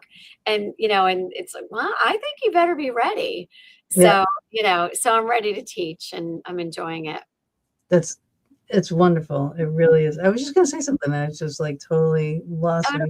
Yeah, it will come back. But, what's important is also because of, all your sheets and everything. And I'm just this anal too, you know what I mean? all these nice sheets and this one is got the tint in it. And then, I mean, I'm like this, like I love creating all the sheets and everything to do it. You know what I mean? It's like the prep, but it's also a procrastination.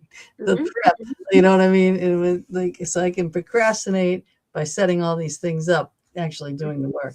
But this I'm so looking forward to doing.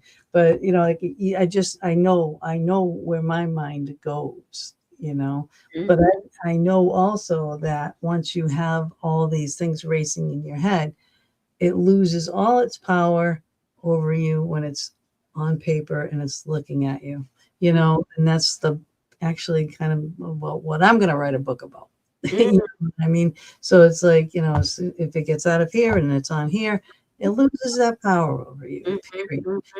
It's not so daunting. Can you do all the things to fix that one thing at this one time? No. But can you do some of them? Yeah. So you do what you can, but it stops the racing in the mind, because it's just so easy to get there. It's so, in your little illustrations of your mind and everything, and your dog, the racing storm. Yeah. I'm like, yeah, this is everything,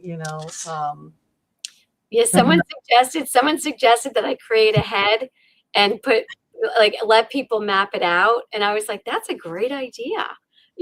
Like just create a blank face, where like over here would be the refeel, and then what's the belief, and then the limiting, and then the fear, and then the issues. And I thought that was such a great idea. And I'm like, I think I'm working with put it onto your teaching. Because mine's like like you're in the center in a circle, and all your issues are out here in other circles. And then whatever the things that you can do come off of this to solve that. And just because you're writing them doesn't mean you're doing them. You're just writing them, and you can just do what you can when you're looking at them. But now, well, what was I so crazy about? This really isn't that much. You know what I mean? Exactly. And you can have as many pages as you want of all these different issues, and you're doing the same, in a different way, but like the same thing. It's getting out of here, going down there. Hi, Keith. Mama D is working, so she can't be with us anymore. She changed jobs, so she's doing a different shift. So she's new at this job, so she can't tell them that she wants Thursdays off to be with us just yet. What's she doing? She's up in Canada, and wow. Yeah, she's like, when you call up and you want to bitch to someone about something, she's that nice voice on for Canada Post and stuff. It's like, I'm the one that's calling up bitching. But I miss her. I miss her a lot. She's a sweet, kind, loving, generous soul. You would have loved her. But hopefully she'll be back soon. Excuse me. So how are we doing on that? It's already we've been yapping for an hour and a half. I know. Unbelievable. I know. It went by so quick. It does. It does. So tell me about the, like what will people expect when if they want to come in and, join your course, or, after they watch your webinar, because you have a free webinar, what do they expect? Yeah. So, well, the free webinar is just about understanding the reaction cascade and how it really drives us.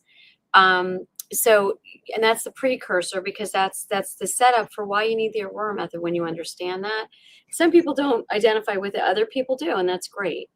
But the course itself, as I said, it's really for people. If you get the book and you're going through the work, this is the opportunity to do it in a group setting. And so what's the outcome? So what I usually will say to people is, at the end of that 12 weeks, you're going to have a lot of clarity. You're going to see patterns that you're like, what? That's like, so you get some aha breakthrough moments. But more importantly, you're going to have a framework for mending relationships where you feel at odds with certain people that like the story I was telling about John with his brother. All of a sudden you start looking at things a little differently, and you're like, oh my gosh, like, I want this guy back in my life, or I want this gal back in my life, whoever it is. And I want to fix this. I don't want this to keep going on like this. I want to shift it. So typically what I always will promise people is at least improvement in 1 to 2 relationships that they're struggling in, because they're going to know how to talk about it differently and not create a jade situation. And when they jade, we don't take the bait, right? Because we understand they're jading. So it's okay. We just acknowledge it, right? So, it's just all about learning how to talk differently and really communicate differently so that you can get to where you want to be. But the other thing you're going to walk away with, as I said before, is your own personalized mindfulness program. And this is personal to you, and it's your own practices. So like everyone does mindfulness different. Some people do yoga. I like to walk. I do. I walk for an hour, sometimes an hour and a half. It's my quiet time. And it's my commitment to myself, and I work through my things in that time, so that's basically what you'll get is you'll discover for you what works for you. And when do you do your practice, right? And then your practice doesn't have to be structured. I always recommend a 5-minute morning reset where you're setting intention and then checking in with yourself at the end of the day. How'd you do? Because when you're trying to change some of these traits, it's not about, okay, now I know what to do. It's actually just, think about it. Like, did LeBron James become like this major athlete and superstar, like, because he knew how to do it? Yeah. No, he practiced, right? And practice and practice and practice and practice. So this is all about practice. And as you practice, you slowly start to continue to see shifts and changes. And my favorite example of that shift and change is people were always afraid of me because I was so self-reliant. I had like this wall, and people would say to me, "You're so intimidating," and I would be like, "What?" Like I was so insecure and so self-centered. I'm like, "How could you say I'm intimidating?" So I started in my practice, started saying that I was releasing fear because I knew it had to be fear that was creating that, and that I was approachable and understanding and kind. And I'll never forget it. I was at work and this woman, I'm the CEO, and she comes in and she's like, I know you're the CEO, but you're so approachable. And I was like, yes, I manifested that, so happy, and so, and now people will say to me, oh my gosh, you're so kind and loving and understanding. And I'm like, oh my God, you have no idea. People were so afraid of me. But I continue to manifest that every day because I don't ever want to be seen like that ever again. So there's things like that. Like you get feedback from people, and in your own mind, you're like, what are they talking about? What are they seeing that I don't see? When you do the AURORA method, you start to realize those traits, I call them in the book, in the reaction cascade, the acts, right? Yep. They affect how people perceive us. And when you understand what I call the acts, then all of a sudden you're like, oh, right? And then you're like, now I see why I'm like magnets bouncing off of, like whatever that, like how the magnets like repel, they repel off each other. It's like, oh, I didn't know that, right? And now all of a sudden you're like, ooh, I can change that. So that's what they get. I mean, anyone who wants to change, like I always say, if you're ready, if you've tried things and you're still like frustrated that things aren't improving, it's just opening your mind and being ready to actually, accept a new approach. Like, are you ready to rethink a new way and take on? Are you ready to reset your mindset, right? Are you ready to restore connection? But, you have to go with, are you ready to rethink your approach? Because if it's not working, it doesn't mean it's wrong. It just means you're stuck. And that's the beauty of this, because it's just plain language. It's not imposter syndrome. We're not diagnosing each other. We're not psychologists, right? We just know that we're stuck, and like, how do we change that? And that's what it's about. And all these alcoholics, you got to hit rock bottom. That's what it is. It's like, okay, everything else, I've done everything else under the sun. What is there left? God, what is wrong? Right. And similarly for people with burnout, it's the same thing. You get to that same place of desperation because you so desperately want things to get better, and you think, if only they would change, right? Yeah. If only they would stop asking me, if only they. When you're saying that, I will say to you, I want you to think about that for a minute. That's your signal, right? That's your signal that it might not be a them problem. There's something going on here, right? So, and when we learn how to shift, it's amazing. Like, I can't say it enough, but when you learn how to shift, when you learn how to reshape what was shaped, and you're changing the scripts in your mind, the the ripple effect on the outside is incredible. And it's so amazing, and when you restore those things, you're just like, oh my gosh, I had no idea, I couldn't I see know. it, And I right? wish I did this sooner and all that kind of stuff you're gonna get. Yeah, all the Yeah, time from that's what everybody. they'll get. Yeah. That's what they'll get. Yeah. Why did I waste so much time? Why did I think I was the answer? Why? Well, you know what? Don't. Just don't. Just No, do. there's no why. What I say to anyone that I work with is, I always say this: why is a letter in the alphabet, and keep it there, right? Yeah. This is about, what do I need to change, and how do I change? And when you get to what and how, you are empowered. I'm going to say that again. When you get to what and how, you are empowered. When you're staying in why, you're just staying stuck. You're driving around the city, right? You're just driving around the city of limitation. Yeah. So, Yes. Yes. Life is definitely too short. It really is, But it's again, so I know you just got here, but we're talking about life storms, okay? This book is incredible.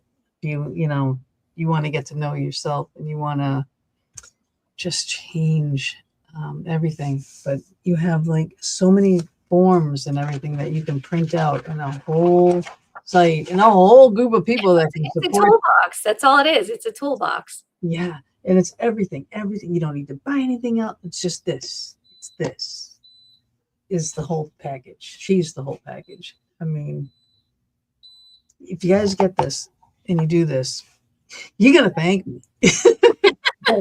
I'll take the thank yous. All right, they go to her, but I'll take the thank yous for introducing you. But you wouldn't be disappointed. Let me just say that. And hi, Erin. How are you? Hi, Erin. But if you guys are just coming in, you're going to have to back up. You're going to have to watch this show over again, because what this woman, Tracy, is doing is helping so many people. I wish I had known this seriously 30, I don't even know, 40 years ago, that I wish I didn't have to go through the things that I went through. I wish that this was out there then, so yeah, it's wonderful, it's amazing, it's life-changing, and just do it. Even if you don't have any issues, if you're not suffering from burnout, you know what I mean, it's still life-changing, for a lot of things. Well, Arguing. it helps you shift. It helps you shift perspective. Like I say, if you're struggling in relationships, that's a signal. That's a signal that you're stuck in that city of limitation, and it will help there too. But my sole purpose with this was really, when I look at how many people are struggling with burnout right now, and there's so many people that there's that sense of urgency because of social media and all the electronic communications, and when we grow up thinking we have to perform, right? So responsiveness means I care, and and you don't even know where to focus anymore, and then and then you're going and you're going and you're going and you're so disconnected.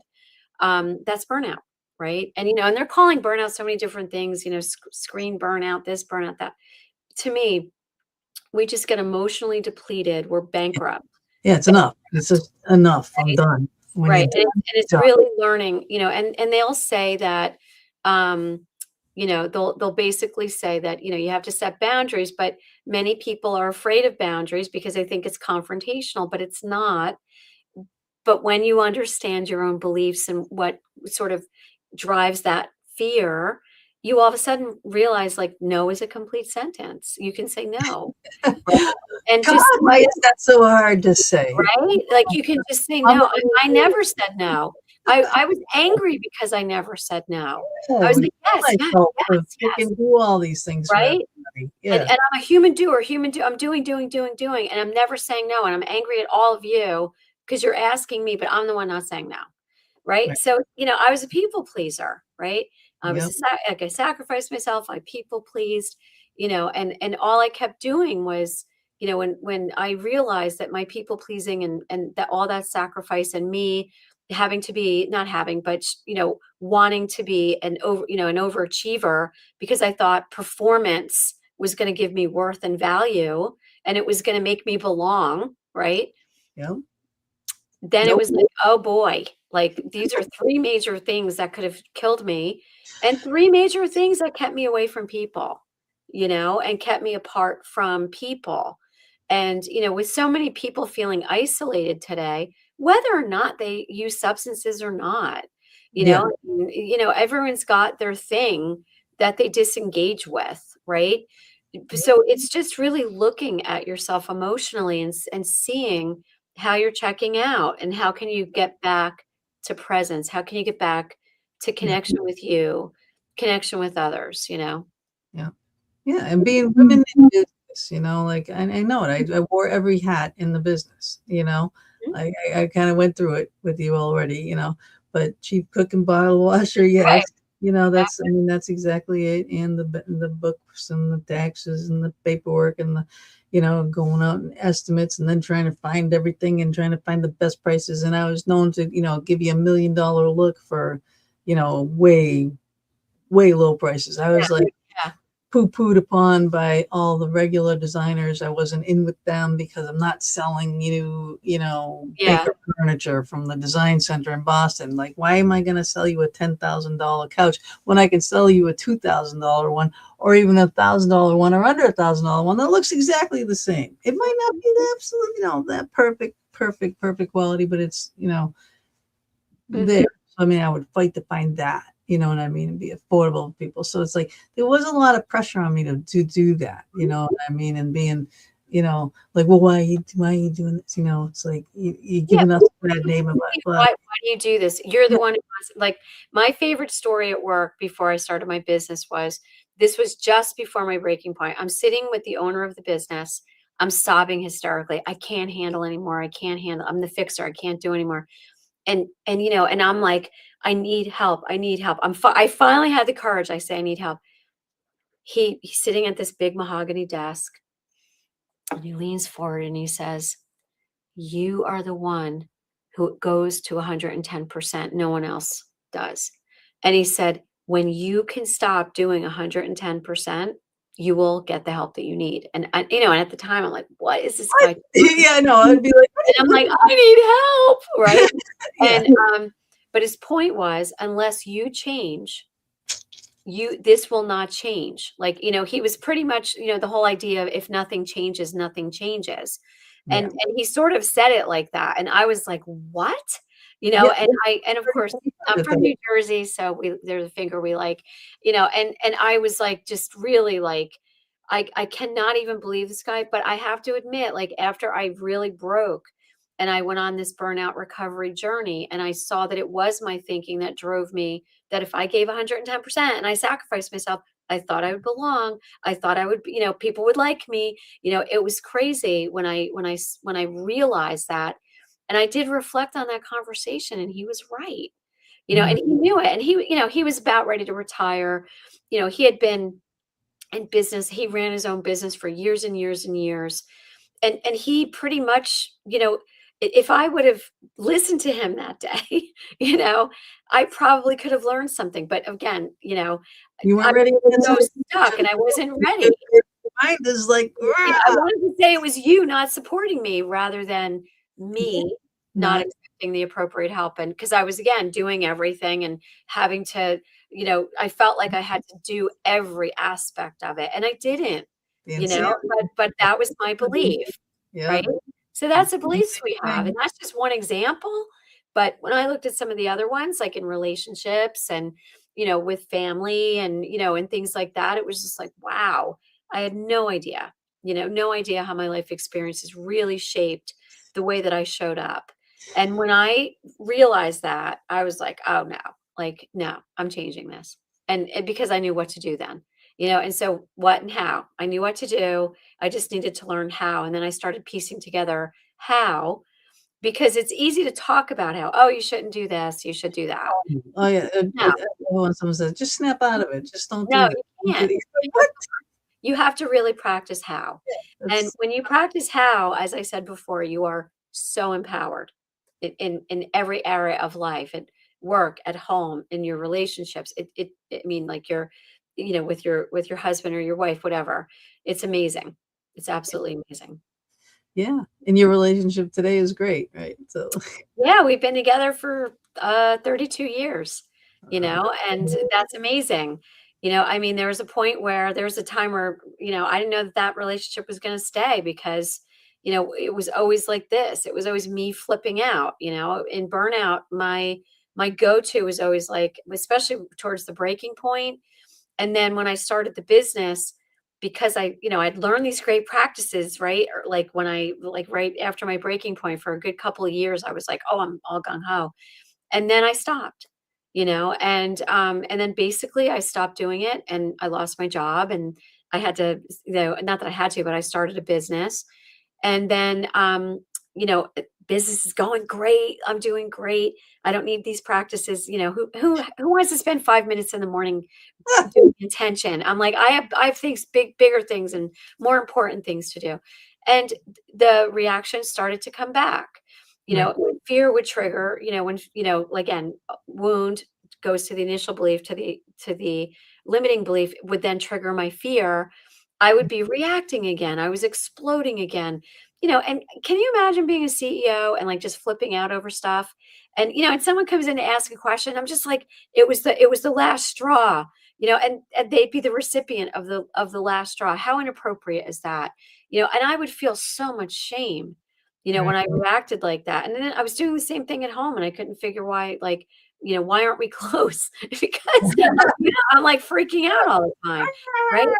Right. Why don't you love me? Why don't you love me? Right. Do And you then, love me? Yeah. yeah, and then there's other people that I've worked with that they're not. That's why I always say there's two sides to burnout. There's the exploders and then there's the imploders. Yeah. And the imploders just go really deep and quiet. And yes, they react. It can Don't be get me wrong, scary. not It as can loud be as an scary. exploder, Yeah. but they take it, they swallow it, they swallow it, they swallow it, and it's affecting them in every way.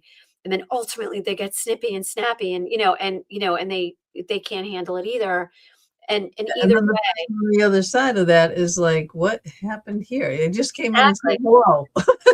Yeah, to me, those are the quiet, the ones who mentally divorce people and quietly disengage and just don't ever call you, and or they just don't engage with you, and you're like, what did I do? You have no idea, and you can't break through that because they just surround themselves with this invisible wall, and that's what happens. Yeah. Either side of burnout, that like so, it takes us to the same place, Yeah. and for me, you know, that place is always a place of isolation and disconnection, and finding a way back is hard, and that's what the Aurora method helps us do. And thank you for making it. I swear to God, people, honestly, all right, we got 10 minutes left, all right? 10 minutes. Listen, this book, I mean, the first half is her amazing story. She's overcome so much trauma, okay? But midsection, she gets into the heart of everything. She goes through step by step by step by step, easy processes, easy forms, gives you all the forms. The forms are in the back of the book. The forms are downloadable. The forms are printable. I have them already printed out. I'm going to be doing this. I have a new grandpuppy. I'm going to go watch. And when I go watch the puppy for a week, that's when I'm going to be sitting down and doing this, because it's like I won't have all this exterior crap going on here that I have to, I'll be up there. I'll be in Massachusetts again, away from Pennsylvania and the Yeah. stress, everything here. And I can just focus, But it doesn't mean you have to go away and do this. I'm just saying that this is how I'm going to be doing this, just because every week I have to read another book and get ready for another show and do all these things. However, this is amazing, amazing, amazing, amazing. You guys The know process me. isn't long. It's You not know me. Yeah, it's not daunting. It's simple. It's easy. You're gonna thank me. You're gonna thank me for introducing you to Tracy and to this book. And I'm telling you, Well, Gina, one of the quote I always check on Amazon and see if people review it. There was one person who reviewed it, and she said that she goes, "This was surprisingly deep," like, because she was saying how she read it, and then how she started doing the method, and how it's simple yet surprisingly deep. And then she said some stuff stopped her in her tracks, and she had to go back and reread it, but it helped her. And that to me is what the book is about. yeah, It's just me giving you the yeah, guidance I wished I had had before I hit my breaking point in burnout. yeah. And so you Yeah, don't have to I take had it, had it before mine. yeah, Yeah, you don't have to take it to the nth degree. If you're an entrepreneur, if you're just anyone struggling, that's what this is here for. It's for you. It really is. And Gina, thank you for saying it, because I wrote this book with the idea that it was essentially a guide for people, and so that they can use it and refer back to it, and they don't need to spend any more money. But I always say, but because I was guided to do this, doing it alone sometimes can feel daunting, yeah, especially when you're burned out. You just want someone to tell you how to do it. And yeah, that's why I started offering the course, yeah. and so the course is right now, I'm in a cohort right now. We're going to be putting up the next date. But I always recommend anyone who's struggling, I'm doing free one-on-ones. Just schedule a one-on-one, It's and just, make sure that this is right for you. Like, if that's something you want to do.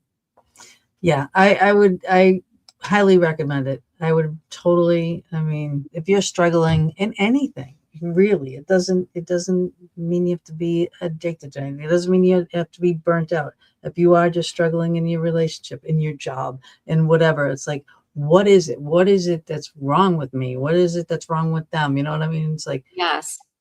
this is your Yeah. solution. This is your Yes, answer. and there are so many people that hi, Jean.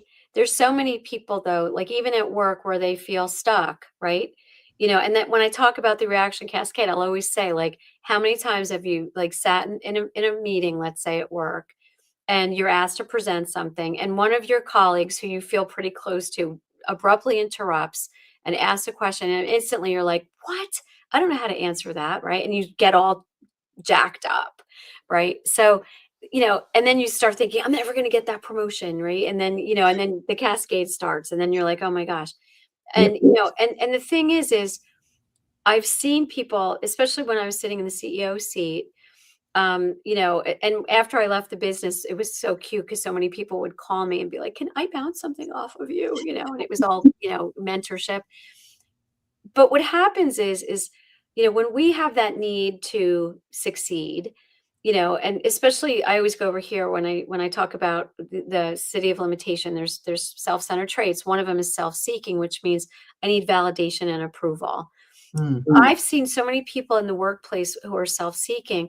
They don't realize they're self-seeking. What it is they're trying to promote themselves, and they were told that promoting themselves makes good sense, but without discernment and discretion, and it holds them back. And there's been so many people that I've mentored that they can't see it, and when I show them the acts, what it looks like and how people perceive it, they can shift that.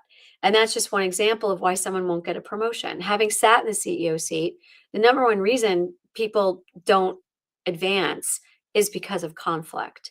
So some of us are, like I said, seekers, and we're constantly looking for approval, or constantly promoting and trying to let everyone know what we do. Well, Yeah. management doesn't like that, right? Then you get to the other side of it, where you're sort of like important, right? And you're trying to let everyone know how smart you are and everything like that, and you don't recognize the conflict that creates. And both of those harm us in the workplace. And to me, recognizing the Aurora method lets you see those traits, especially if you're frustrated at work. It helps there too. So it's really designed to help in professional and personal relationships. So for anyone, as I said, who's struggling both personally and professionally, this is definitely your guide for bridging yourself back. And when I say bridging yourself back to yourself is one thing, right? You know yourself. But when you bridge back to shifting perspectives of how people are perceiving you in terms of work and stuff, you're bridging your way back in a way where all of a sudden you start shifting how you're handling it, and they notice it, right? And they want to see it consistently. And when they start seeing it consistently, all of a sudden they're like, wow, what happened to them? Right? What's going on with them? And that's really how this works in the professional setting. So that's why, with my experience, both with burnout and having been an entrepreneur and sitting in the seat that I've sat, I really am trying to help people bridge on both sides so that they can gain that fulfillment at home and at work. Again, I Oh, give it to you. I give it to you. I really do. All right, we're coming down to the end here. Does anybody have a question that they would like to ask? If you have like a certain situation, like, well, I'm not suffering from that, or I'm not suffering from this, or do you have anything that you might want to bring it, bring it, bring it. throw at Tracy? Like, we only have a few minutes left here to go, so feel free. She's just so you see her. She's so down to earth. She's lived quite the life. I really didn't want to get into any depth about the life part of it. But Jesus. Well, I know someone said they were in a big Irish Catholic family of 11 kids. I don't know. I saw that pop up on the Yeah, screen. yeah, My mom was the oldest of 9. Yep, yeah. I'm I had a big I'm attack. Irish Catholic too. My mom was the oldest of 9, and because she was a teen, I was raised the youngest of 10. So, it was interesting. Right? Yeah. So your aunts and uncles were like your siblings. So Well, the younger ones, the ones that were closest in age to my mom, I call them aunt and uncle. The yeah, ones that were within, like, 10 years of me, I call them by their first name, yeah. even though they're my aunts and uncles. Right. Right. Oh Yeah, my God. they're like my siblings. Yeah, that's crazy. Yeah, you just got to read it. You just got to read it. The story, I'm telling you again, the story part of her life could be a book, just a novel, a book, okay? Let alone where it led to, what the result was with her Aurora method. Um, Phenomenal. I mean, the Aurora method could be a book, just plain and simple by itself, period.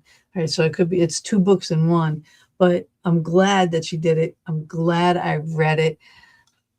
Hi. Oh, hello, Foxy Gina. I am so glad that I did get to that connection with you. It brought back a lot to me, and I'm sure it will bring back a lot to other people, because again, the thing is, you're not alone. The things that you go through, the things that trigger you, the things that, you feel like, oh, this only happens to me. Mm-mm, Mm, mm-mm, you know, and you'll mirror yourself in here, at some way, shape, or form. You'll mirror yourself. If you forgot it, like, I'm a lot older, so I'm thinking way back, then it just seems like so bloody long ago now, and it's just something. It's something to experience, something that it will absolutely change your life for the better, and everyone in it. yep. So Chris just asked a question.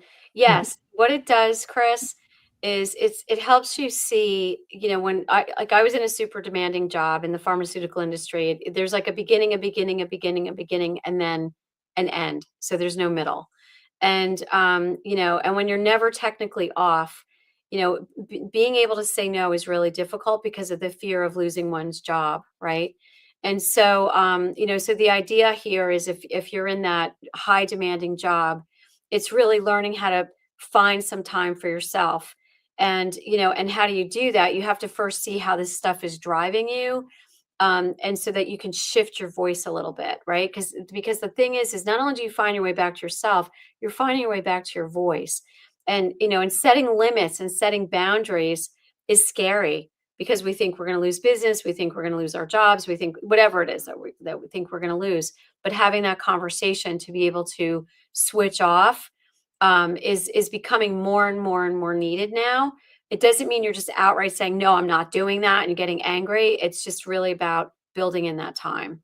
And that's what the Aurora method is going to do is illuminate for you some of your own patterns and how you, let's say, don't say no. It's going to really show you what you're doing. And as you see yourself, then you're like, okay, what do I do to, how do I do this different? And it's about, as you'll see in the book, it's about like first manifesting that change for yourself so you can center yourself with it. And then the next part of it is how to have that conversation in a way that's non-threatening, because we're so terrified of confrontation, right? And we don't want to rock the boat. We don't want to lose anything. So we just keep saying yes. And so it's really designed to help you find your voice so that you can, it's not necessarily no, but saying not yet, right? So there's, various strategies that you can apply for yourself. Yeah, there's a lot of things. Right. And if it's hard for you, that's where, oh, yay. Thanks. But if it's hard for you, that's why I'm offering the course, because, it starts off where I'm group coaching folks on how to do the method, right? And then as you have questions about it, I'm coaching in that capacity. And then if you need support down the line, I'm here as a coach.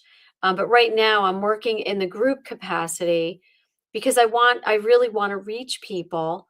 And if you need individual support, you let me know. That's how I structure it. I don't want people to feel, and I say this from my own personal experience, I've sought help from coaches, and what I see sometimes is they're always trying to sell you something. I don't ever want anyone to feel that way. I'm here to help, and I'm offering support where I can. Let's stay connected.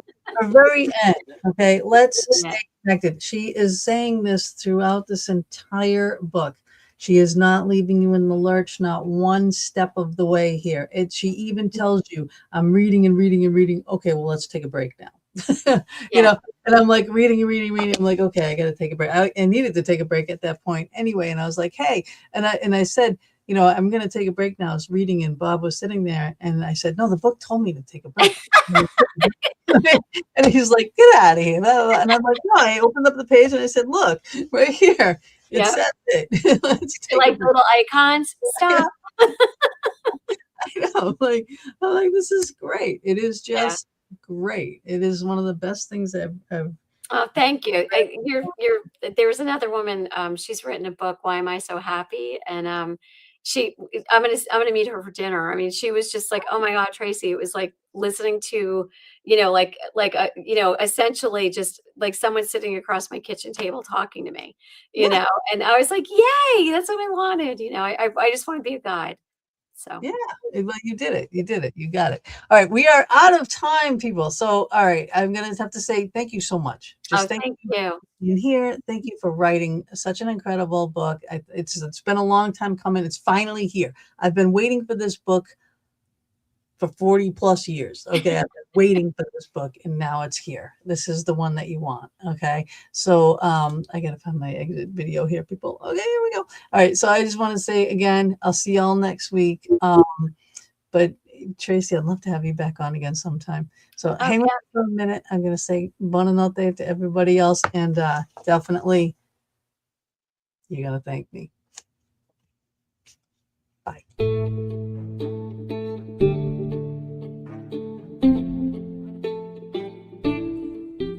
Thank you so much for joining us for another episode of The Fox Den with Gina B and Mama D. We are here every Thursday evening from 8 to 10 p.m. Eastern Standard Time, bringing you a variety of guests or our own intuitive oracle card reading shows.